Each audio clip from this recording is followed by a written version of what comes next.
What's going on, guys? I got a few VCR motors here, as you can see. Kind of go over what's going on and talk about a few different things. So I got a power supply here too, so I'll show you them running. So I have these two boards have the original IC still on them. Some of these other ones, they don't have the IC on the actual board. It's on the PCB for the VCR itself. So I have the ICs themselves, and I was able to get the data sheets for these ones. But, say like there's one right here, I was not able to get the data sheet, but I was able to figure it out. So, kind of go over what's going on. So for this one here, I'm basically, there's 3 wires you got to be concerned with.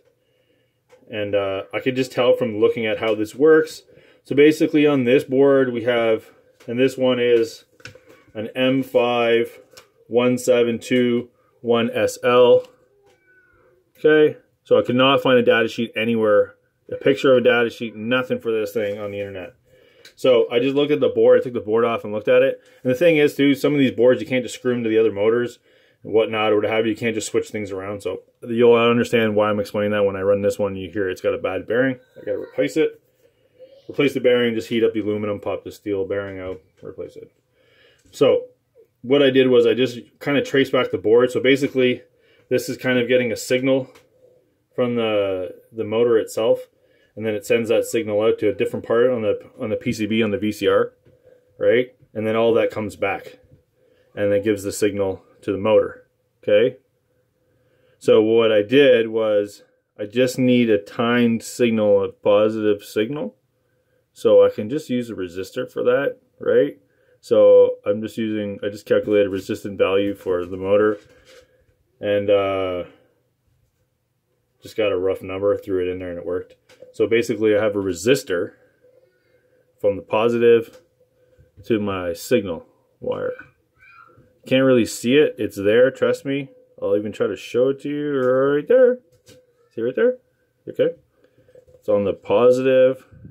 Let's make sure you can see it because it's kind of twisted, angled. Positive to the trigger, okay? So that's a 5K resistor. You could probably hook it up to the scope and get your timing a little bit closer together, maybe like 2-3 ohms, 2-3K ohms or something, but this works. And then I'll show you this one. This board is, I was able to get the data sheet. It's a, okay, so you can see it. If you can see it there. Fuck.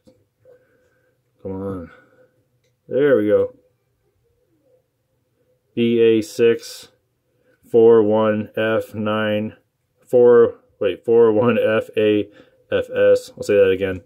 BA6 415AFS. So basically, we got the ground. I just unsoldered that off the PCB for the VCR. So we have the VCC, right? VCTT, basically power for your signal. We got VGT positive over here. This is your VTG coil, right? So basically, I took my VCTT and just shorted it to the PG positive, and then VCC is my positive, and ground is my ground. That just works for this particular IC. It's basically the out signal I'm using for my in signal.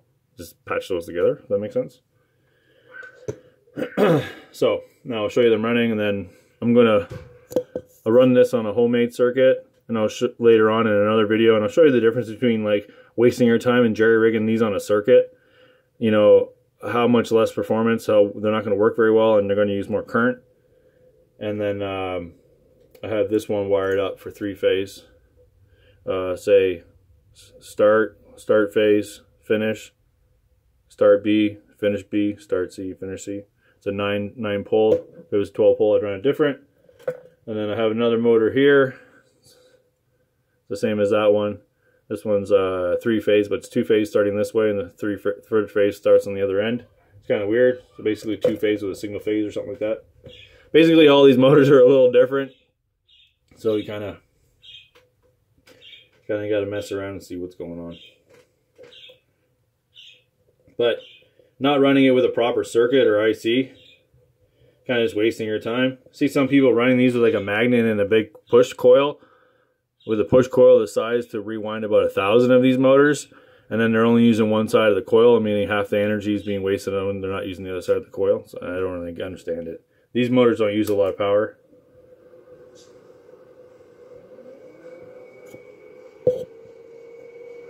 So you can see the motor and see the power. So we're using a 0.05 of an amp, 5 volts. The IC is good for 24 volts. We'll run to about 20 volts, let's say.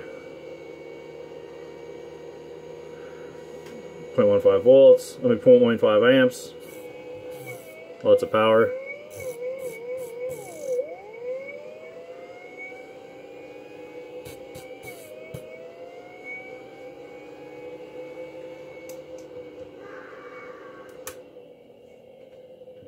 I'll hook up another motor. This one on this side. This one up. So this one has a bad bearing.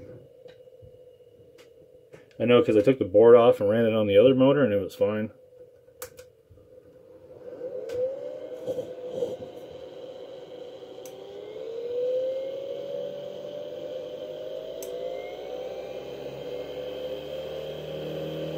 It sounds a little gnarly. Uses a little bit more current.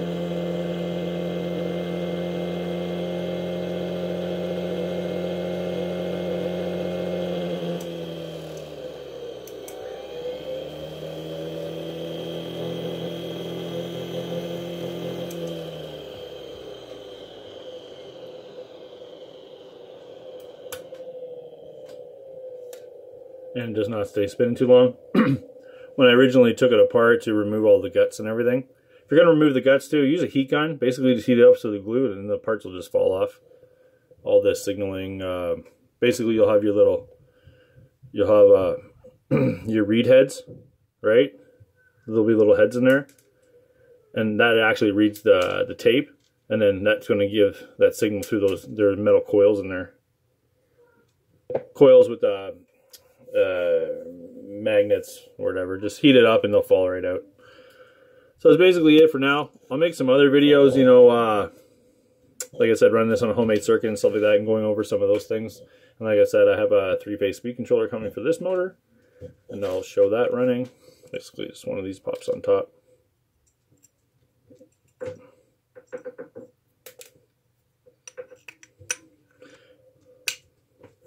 Like that, and then you're good to go. Alright, till next time, everyone take care. Cheers.